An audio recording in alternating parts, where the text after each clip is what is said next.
As a procedure-centric health profession, dentistry relies heavily on clinical instruction to develop competence in its learners.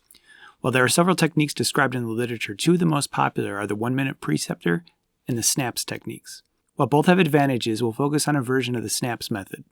Rather than mentor-led techniques that involve interrogating the learner, the S.N.A.P.S method is learner-led and replaces what can sometimes be perceived as an adversarial interaction with a cooperative effort to manage safe and effective patient care as a team. The S.N.A.P.S method in medicine utilizes a structured approach for the attending-attendee interaction in order to maximize its educational potential.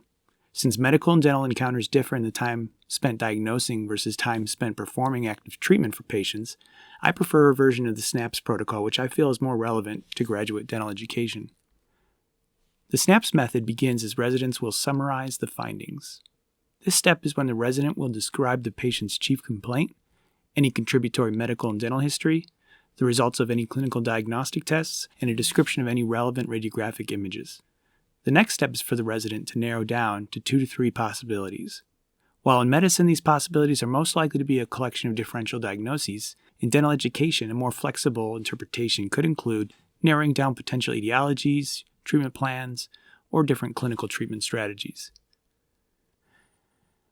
After narrowing down the possibilities, the resident should analyze and compare them. In this step, an attending can evaluate the thought processes of the learner and how well they are applying previously learned knowledge and experiences to their present case. The S.N.A.P.S technique differs from others in the next step, in which the resident is meant to probe their mentor to clarify any uncertainties or unknowns related to the case. This defining step continues to keep the interaction learner-directed while also identifying knowledge or skill gaps that can be addressed before patient treatment is initiated. This is when the attending first takes an active role in the interaction, which up to this point has been led by the learner. After addressing the questions, both the learner and attending collaborate on their plan for management of the patient or a specific clinical strategy for the case. The S.N.A.P.S method ends with the learner selecting a topic for self-directed learning. Although this could be learning in the knowledge domain, I find it is helpful when they select a specific clinical technique that they hope to improve on during the upcoming treatment. As an example, a learner may wish to focus on their efficient use of the electronic apex locator during root canal therapy, or maybe their confidence when accessing pulp chambers through crowns. Let's watch this technique in practice.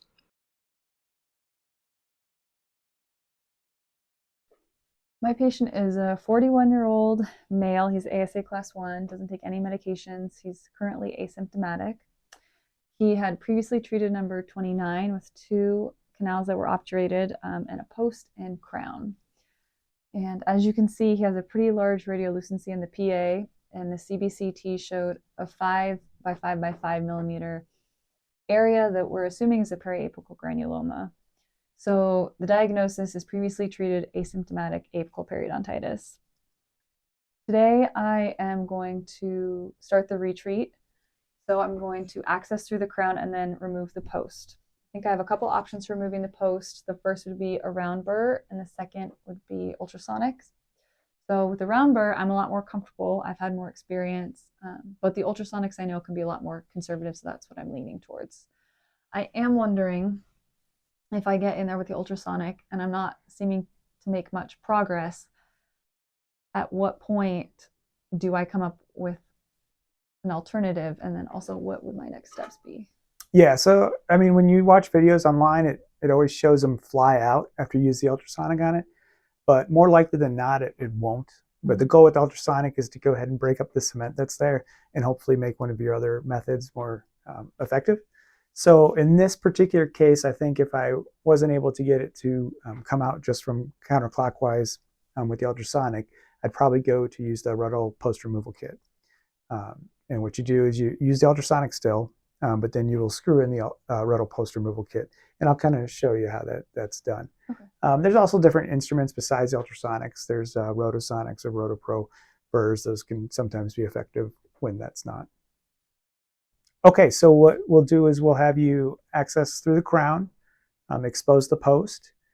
When it comes time to use the ultrasonics, just let me know and we'll utilize those ultrasonics. If that ultrasonic doesn't work, we'll use the post removal kit, and then we can retreat the gutta percha based on our findings once we get in there. Is there anything in particular with this case that you want to work on this time around? Yeah, so I want to focus on conservative access, especially through a crown, and keeping in mind my orientation, because the occlusal anatomy might not match the occlusal anatomy of the original anatomical crown. And so reorienting myself in a way that is going to make my access as efficient as possible. It's a great thing to work on. So when we get to that point, just come and get me and I'll kind of watch over your shoulder and we'll go from there. Perfect. All right. To summarize, the S.N.A.P.S technique is just one of the many different methods, but it is unique in its learner-led approach. By incorporating its 6 steps into your clinical instruction, you can foster meaningful learning interactions while remaining efficient with your limited time.